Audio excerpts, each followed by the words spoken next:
Aide, ¿y a ti también te placería hablar en latino? Vate al atadillo que decimos debajo del filmo y enregístrate en nuestros cursos de ladino para hispanohablantes, así que en nuestros ateliers de Rashi y Solitre. Al vernos allí con salud cumplida y todo bueno.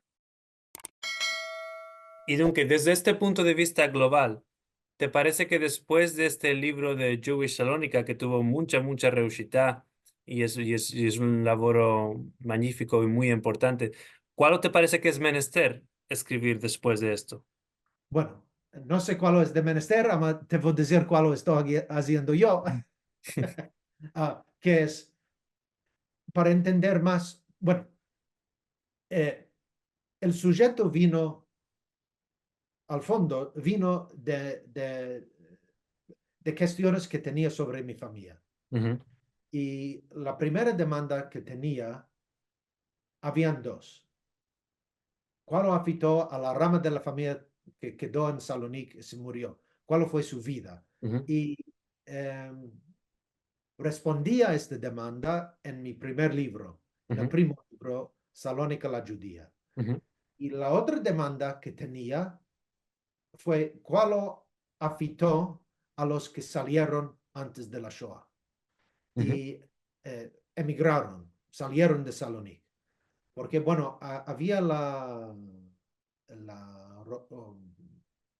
la ruptura, no sé, ujú. la, la- ¿La separación o la la división? Ujú, separación, ujú, sí, bueno, del Imperio Otomano al Estado griego. ujú, Cuando entraron los griegos, unos de los judíos salieron ujú, y unos procuraron de transformarse en griegos y otros decidieron que no quiero estar aquí más y voy a salir.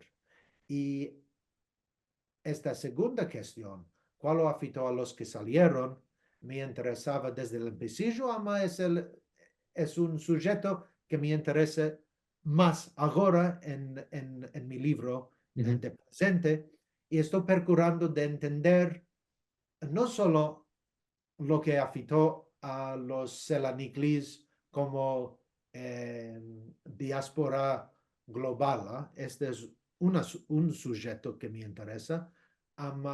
Este es un sujeto muy grande. sí. Puede ser que el libro, después de este libro, va a Ujú, tornar a este sujeto. ujú, Por horas, para hacer un libro no tanto pesgado, ujú, decidí de entrar en la escena de los Estados Unidos. Y no ujú, solo entre los selaniclis, a todos los sefaradim latinohablantes. ¿Qué quiere decir? Vinieron a los Estados Unidos y cómo fue la vida aquí en los Estados Unidos. ujú, Antes de llegar a los Estados Unidos, quiere decir, como judío, hablando español, viniendo del mundo islámico, entrando en los Estados Unidos, tuvieron que confrontar un mundo no amigable, ujú, no, no, no estaban dando la mano ujú, para decir, ven aquí, entrar. No, no, no. En el asylum no quisieron. ujú, La comunidad judía ya establecida no quisieron ujú, ujú, y habían entrompiezos muy grandes y fuertes para los sefaradim cuando vinieron a ujú, los Estados Unidos ujú, a establecerse y fraguar una comunidad y transformar su manera de pensar. Y, puede ser americano y quedar judío y quedar ujú, específicamente ujú. sefaradí. Sí. Estas son las demandas que quiero entrar y investigar en este libro.